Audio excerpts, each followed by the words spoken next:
Bagaimana Mm-mm. kita bedakan bayinya itu kulitnya sensitif karena kena skincare-nya atau karena ada alergi tertentu? Ya, ya balik lagi. Kalau dia ada alergi tertentu, ini pasti mulai dari lahir itu sign-nya itu ini udah merah nih. Ya. Pipi itu pasti udah merah. Terus Hmm. kemudian pegang-pegangannya juga lain, kasar. Nah, berarti dia keratinositnya itu sudah sejak lahir itu sudah harus diperbaiki.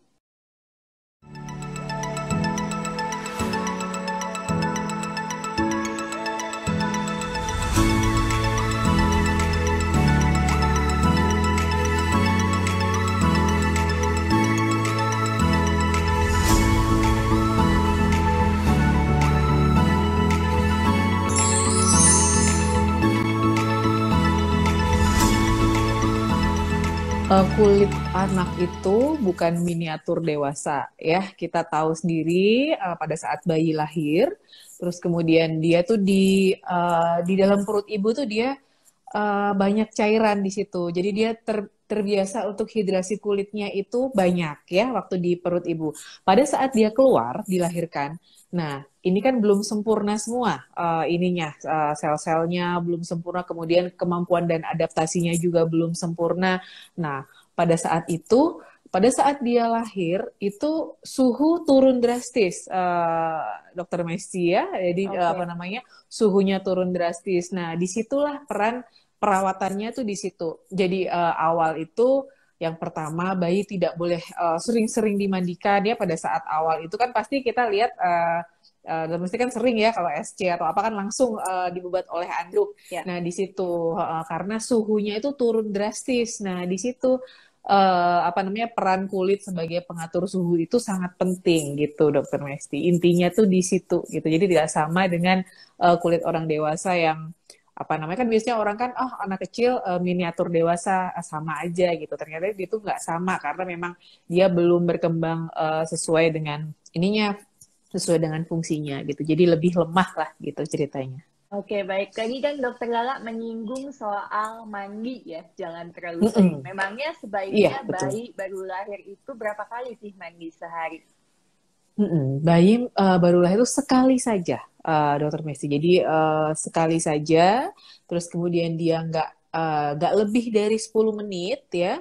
Terus Oke. kemudian biasanya ini ibu-ibu muda itu ya problem mungkin di anak juga ya, karena kan biasanya ke dokter anak sama ke dokter kulit ya. Ininya kan biasanya dua-duanya. Jadi dia tuh mandi. eh, Airnya itu dicampur-campur gitu kan Ya. mereka menganggap bahwa ini harus bersih, anakku ini harus bersih ya. Itu tidak begitu, justru itu yang merusak keratinosit atau sel-sel yang bisa melembabkan kulit bayi dan pokoknya kalau misalnya itu rusak, jadi kayak Ya. perumpamaan tuh rumah itu gak ada gentengnya, jadi bocor terus, hidrasi terus, menguap Ya. terus. Nah, disitulah peran dari lotion biasanya, peran dari baby cream dan lain-lain kan skincare bayi sangat banyak. Nah, itu seperti itu. Oke, baik dok. Nah, terkait suhu air, apakah ada suhu spesifik untuk anak bayi mandi? Sebaiknya suhu kamar mandi aja ya, suhu hangat-hangat kuku lah, jangan terlalu panas karena kita tahu mungkin memang ini serba sulit ya karena kan terlalu dingin juga dia apa namanya kedinginan ya menggigil karena Ya. kulitnya belum ada kemampuan beradaptasi dengan suhu. Terus kemudian kalau dia kepanasan, kalau si bayi ini apa namanya dia sudah ada bakat dermatitis atopi atau yang dinamakan eksim dan lain-lain ya yang merah-merah itu. Nah, di situ kalau misalnya ibunya terlalu panas airnya itu juga dia merusak keratinosit juga dan dia akan semakin merah dan gampang sekali tergores iritasi kemudian luka gitu, Dokter Oke, Mesti. oke. Jadi Mm-mm. jelas sekali nih ya buat ayah bunda bisa langsung dipraktikkan kalau mandi juga airnya suam-suam kuku aja dan sebenarnya sehari sekali cukup. Mungkin kalau nanti keringetan atau panas ya beda cerita ya dok ya. Kalau dia Iya, udah terlalu betul. lepek gitu Mm-mm. mungkin boleh mandi. Nah, kalau untuk mandi itu sendiri apakah ada sabunnya harus hipoalergenik atau tergantung Mm-mm. kulit bayinya? Sebenarnya kalau saya jarang ya mendapatkan kalau misalnya skincare bayi itu seperti kalau kulit normal kan kalau Ada. sorry kalau dewasa kan normal, berminyak, kering gitu kan ya biasanya ya, sensitif. Nah, kalau bayi ini hanya satu biasanya yang hipoalergenik itu bisa yang dipakai karena memang pH-nya kan khusus. Terus kemudian biasanya sabun-sabun pada orang dewasa itu mengandung yang namanya SLS atau SLES yang kita namakan surfaktan. Memang surfaktan itu berfungsi untuk membersihkan kulit. Nah ini nih biasanya salahnya di sini. Orang dewasa juga biasanya saya pakai sabun bayi dok. Itu sebenarnya juga nggak baik loh dokter Mesti. Orang dewasa pakai sabun bayi karena pembersihannya itu sangat kurang sekali. Pembersihannya sangat kurang sekali. Jadi yang betul adalah dewasa pakai sabun dewasa, terus kemudian bayi ya pakai sabun bayi gitu karena ya itu tadi yang namanya skincare bayi, sabunnya pasti hypoallergenic, terus kemudian pH-nya khusus dan ini apa namanya diperhatikan SLS atau SLES-nya. Misalnya pun ada sebenarnya FDA mengizinkan ya ada SLS dan SLS pada sabun bayi, tapi harus tidak boleh lebih dari 2 menit itu si sabun itu ada di badan dan harus dibersihkan secara sempurna.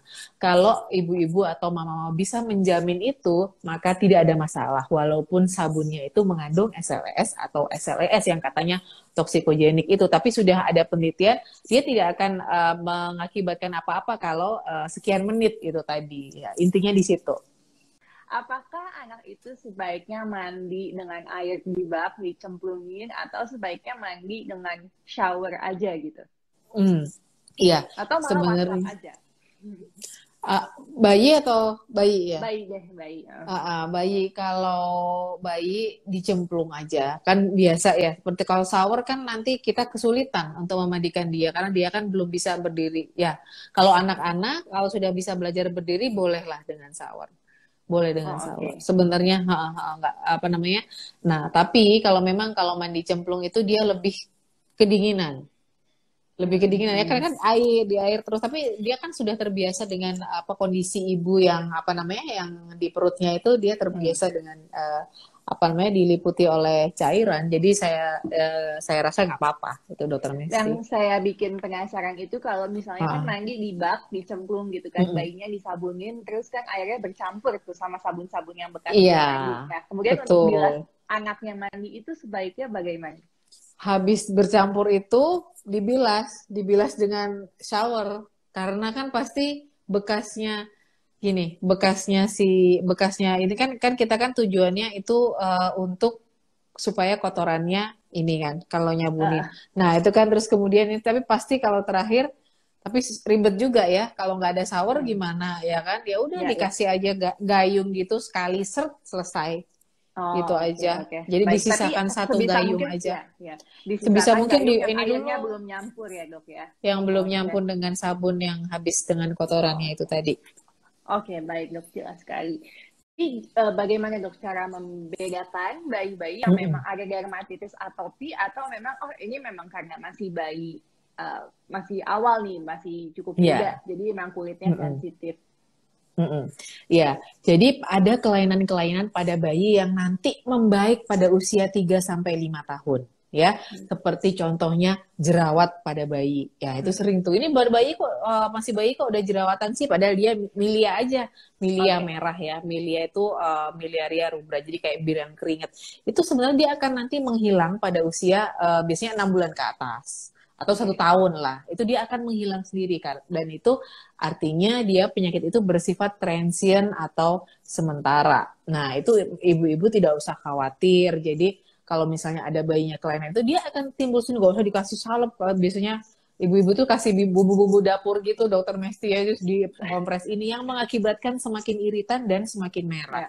Kalau misalnya cara membedakan itu tadi kita harus tahu mana. Nah, kalau orang awam ini agak susah ya, jadi tahu ini bawaan atau enggak. Yang penting merah lokasinya aja. Kalau dermatitis atopi atau eksim itu biasanya yang dipegang tuh pipi, terus kemudian ini terus tidak ada panas badan ya, itu yang penting karena kan kalau demam pasti harus ke dokter. Nah, itu dan membaik 3-5 hari setelah kita memberikan hidrasi yang cukup atau moisturizer. Itu saja sih yang perlu kalau misalnya penanganan pertama di rumah ya, itu yang perlu sih. Yang perlu diketahui para ibu-ibu, mama-mama ini. untuk para bayi-bayi kan yang sangat sensitif ini, apakah sebaiknya setelah mandi dipakaikan lotion atau bagaimana Ya, sih cara oke. perawatan bayi, kulit bayi ini? Ya, skincare pada bayi untuk yang dermatitis atopi ya, yang pertama mandi yang tadi saya sebutkan tidak boleh lama, kemudian tidak dicampur-campur oleh antiseptik walaupun sekarang zaman corona pun kita tahu bersih tapi tidak tapi maksudnya tidak usah mencampur itu. Terus yang ketiga penggunaan minyak telon, minyak kayu putih, Dokter Mesti ini juga Oh, oke. hati-hati. Jadi di bagian-bagian yang tertentu saja karena memang ada zat-zat yang ada di minyak telon atau minyak kayu putih itu yang bersifat menenangkan. Jadi taruh di pusar, taruh di ini telapak kaki. Oke. Nah, itu Ya, adalah bagian nggak usah dimandiin yang ya, apa ya. namanya kan biasanya nah itu sampai sebotol tuh nggak usah. Jadi cukup di situ aja. Terus kemudian kalau mandi yang seperti yang Dokter Mesti bilang tadi, pakai sabun-sabun hypoallergenic, kemudian setelah mandi dikeringkan. Kalau anak dermatitis atopi itu eh, kulitnya lembab, lebih bagus langsung diberikan lotion sehingga hidrasinya itu lebih lama. Oh, Jadi nggak oke. usah kering-kering banget. Jadi di apa namanya dikeringkan seperlunya, kemudian dia diberikan lotion gitu. Terus kemudian udah pakai baju. Nah ini juga yang perlu diingat. Kita kan seneng banget kalau baby kita, anak kita tuh wangi, ya nggak? Ya, Nah, sehingga parfum bayi ya, itu bermacam-macam. Mungkin memang nggak apa-apa dipakaikan ya, yang parfum bayi ya, nggak apa-apa. ya. Tapi pewangi-pewangi pakaian ya, saya nggak sebut merek ya, pewangi-pewangi pakaian tuh tolong kalau misalnya bisa ya, dermatitis atopi ini bisa bikin gatel semua bayinya nanti. Ya, Jadi belilah misalnya pewangi-pewangi pakaian tuh kan ada juga sekarang kan yang udah ada yang jual kan, yang untuk ya. baby khusus itu ada. Banyak. Nah, nah, pakai yang itu. Kadang-kadang mereka mencampur yang wangi-wangi itu dengan pewangi dewasa. Ini nggak bisa terima kulitnya si bayi, sehingga kayak baret-baret merah gitu. Ini kenapa ya? Padahal nggak apa-apa, lotion udah pakai, ibu makan udah bener, tapi kok masih merah-merah gini. Nah, dia masih memakai pewangi-pewangi pakaian dewasa. Nah, itu dia. Terus kemudian bahan pakaian dari si bayi itu harus Hmm. diperhatikan juga. Jadi bahan pakaian dari bayi itu pakaikanlah yang menyerap keringat, yang katun, yang seperti itu, Oke. Dokter Mesty, sehingga dari semua sisi itu sudah kita jaga. Sebenarnya anak dermatitis atopi itu tidak usah terlalu dimanja ya. Apa-apa biasanya ada penelitiannya. Jadi anak yang terlalu bersihan ini Ya, justru anak-anak dermatitis atopi. Jadi biarkan saja berkembang dengan sempurna. Nggak usah didietin macam-macam. Telur nggak boleh, ayam nggak boleh, iya kan? Kan ya. kasihan juga. Mereka juga butuh protein, Butuh. butuh itu. Betul. Makanya. Jadi ya itu aja sih yang perlu diperhatikan untuk dermatitis atopi. Bagaimana Mm. tips cara memilih skincare yang tepat pada anak? Oke, skincare yang tepat pada anak, anak itu butuh apa sih? Dasarnya cleansing ya, cleansing itu pembersihan. Jadi Ya, paling sampo sama sabun gitu kan. ya. Atau ada yang jadi satu juga ada, sekarang juga Hmm. ada itu ya, terserah mau merek yang mana. Terus kemudian yang kedua lotion itu aja. Terus kalau misalnya merah, dia harus pakai soothing cream gitu kan sekarang ada ya. Karena shoot itu lebih apa namanya lebih menenangkan kulit merah artinya. Nah, Oke. jadi sebenarnya beda apa namanya Dokter Misti antara lotion yang kita pakai untuk apa namanya untuk kelembapan kulit dengan shoot itu tadi. Shoot itu dia menenangkan kulit. Hmm. Jadi bagi para dermatis atopi itu bagus banget untuk memakai shoot itu tadi. Biasanya kadar kelembapannya lebih tinggi, misalnya Oke. bahan-bahannya seperti lanolin dan lain-lain itu. Biasanya Hmm. bedanya di situ. Kalau misalnya apa sih bedanya lotion, shooting, apa. Nah, itu bedanya di situ sebenarnya, bahan-bahan dasarnya gitu. Jadi dipakai sesuai dengan kebutuhan. Kalau misalnya dia nggak apa-apa, ya udah cukup cleanser, kemudian lotion, kemudian boleh penghangat, boleh kayak yang saya bilang tadi minyak telon boleh, tapi jangan dimandikan, tapi diberi aja di apa namanya? Apa Telapak namanya? kaki. Telapak kaki dan pusar itu tadi. Bagaimana kita bedakan bayinya itu kulitnya sensitif karena kena skincare-nya atau karena ada alergi tertentu? Ya, ya balik lagi. Kalau dia ada alergi tertentu, ini pasti mulai dari lahir itu sign-nya itu ini udah merah nih. Ya. Pipi itu pasti udah merah. Terus Hmm. kemudian pegang-pegangannya juga lain, kasar. Nah, berarti dia keratinositnya itu sudah sejak lahir itu sudah harus diperbaiki. ya. Nah, itu Oke. berarti dia alergi. Tapi kalau misalnya dia udah usia-usia setahun terus kemudian dia kan biasa nih kalau perempuan dipakein tindik atau apa, pakein tindik kemudian dia alergi di situ. Nah, itu namanya kontak alergi gitu. Jadi ada bahan dulu, diinget dulu sama apa namanya? Sama badan terus baru merah. Tapi kalau dia sudah merah dari kecil terus kemudian kulitnya kasar, nah, itu yang apa namanya yang tadi saya bilang dermatitis atopi yang menurun itu tadi. Kalau alergi dia harus terpapar dulu, kemudian kedua, ketiga dia baru merah gitu. Oh, oke, baik-baik dok, jelas. Jadi kalau karena jadi nggak jauh bedanya ya rentang waktunya dari pemakaiannya Mm-mm. sama munculnya Mm-mm. keluhan itu. Dan Iya, tentunya kalau betul. misalnya karena alergi ya harus dicari juga ya dok ya pencetusnya apa. Mm-mm. Pertanyaan lagi nih dok, sekarang ini terkait cradle cap. Nah, ini Oke. kan sering juga terjadi pada bayi ya, cradle cap ini. Ya, Nah, ya, ya. bagaimana mencegah dan menyembuhkannya? Ya, ini termasuk transient juga yang sementara juga biasanya. Karena memang pada kulit kepala bayi itu apa namanya produksi minyaknya ada yang berlebih ya. Kalau yang misalnya ada apa namanya yang ada yang berlebih kemudian menjadi dermatitis seboroid. Nah, itu dia seperti kuning-kuning gitu, Dokter Ya. Mesti, seperti jadi kayak pakai helm gitu. Jadi makanya namanya cradle cap. Jadi kayak pakai topi memang dia. Santai Ya. aja, ibu-ibu nggak usah apa namanya nggak usah panik, dia akan nanti akan hilang sendiri. Tapi pembersihannya itu kita harus tahu, pembersihannya dengan baby oil setiap hari dan jangan kasar ya karena menyebabkan luka. Kalau kasar kan kulit bayi itu halus, itu hanya kelebihan minyak saja, nanti akan sembuh dengan sendirinya. Oke. Tapi ibu-ibu harus yang lain adalah cara ibu-ibu merawat dia nih, merawat kepalanya dia dengan baby oil di apa namanya dirawat secara lembut itu saja. Dok, seberapa efektifkah penggunaan bedak atau salep untuk biang Mm-mm. keringat? Iya, Atau untuk sebenarnya apapun? efektif. Oke.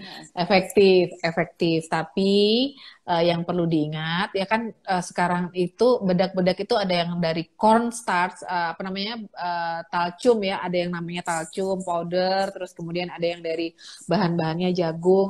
Intinya adalah penggunaan bedak itu tidak apa-apa, tapi tidak pada saat kulit bayi itu basah itu, Oh, karena oke. dia apa namanya akan itu tadi bisa urtika, terus kemudian urtika itu bidur ya, terus kemudian dia menambah media kuman di situ kalau misalnya kita kasih bedak pada popok itu tadi. Kalau misalnya dia habis apa buang air, kita bedakin dulu baru kita apa namanya pasang pampers itu juga jangan juga. Uh, Tujuannya bedak itu adalah biasanya mengurangi keringat. Kalau misalnya dia udah kering, enak gitu, baru deh dibedakin agar wangi terus kemudian gak gampang keringetan biasanya Oh, bayinya oke. itu nggak apa-apa kalau Jadi begitu sebenarnya boleh ya dok ya boleh nggak penggunaan apa-apa. yang itu. Tanya bagaimana bisa menghilangkan bekas-bekas hitam akibat tadi misalnya digigit nyamuk atau Gigit gatal.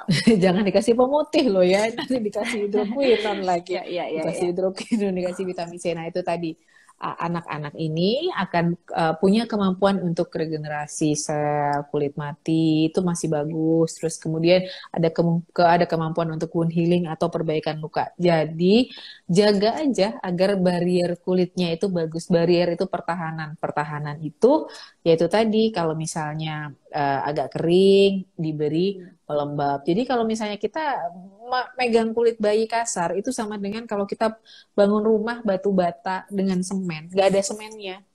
Jadi rapuh, kuman cepat masuk, terus kemudian air yang di dalam cepat menguap keluar.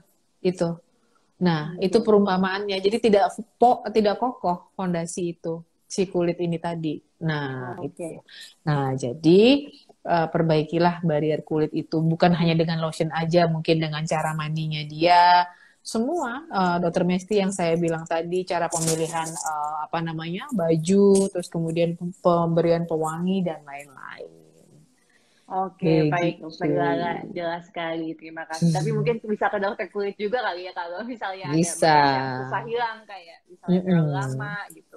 Tapi biasanya berapa Boleh, lama sih boleh. dok bekas-bekas gigitan nyamuk 3 itu bulan, hilang? tiga Oh bulanan, memang lama ya dok ya? lama. Oke, oke. Mm-mm. 3 bulanan. Oke, Bagaimana membedakan putih-putih di kulit, apakah itu panuan infeksi jamur Ya, atau karena kena sinar matahari? ya. Jadi ada yang namanya putih-putih yang bukan karena jamur, itu namanya psoriasis alba, diagnosisnya pada kulit. Nah, itu karena yang pertama terlalu sering terpapar matahari tanpa perlindungan, artinya nih anak nih nggak pakai sunblock, nggak pakai Sunblock. tabir surya. Yang kedua, apa namanya barrier kulitnya apa namanya rusak, artinya tidak diberi pelembab. Pengobatannya yang pertama, kalau dia keluar dia harus pakai tabir surya. Yang kedua, kalau malam diberi lotion atau pelembab. Itu pengobatannya. Oke. Perbedaannya rasa gatal. Kalau karena Oh, jamur itu gatel. Terus kemudian yang kedua, kalau karena jamur biasanya selain gatel di wajah juga dia ada di bagian lain yang berkeringat, misalnya lipat paha atau lipat di lengan sini ya di ketiak gitu, atau di ya. punggung gitu. Oke. Lokasi-lokasinya. Tapi kalau hanya dia di wajah tidak gatal itu kebanyakan dia bukan karena jamur tapi pityriasis alba atau sinar matahari dan kurang pelembab itu. Dah. Bagaimana terapi untuk ruam popok itu? Apakah Iya. selalu disebabkan oleh jamur?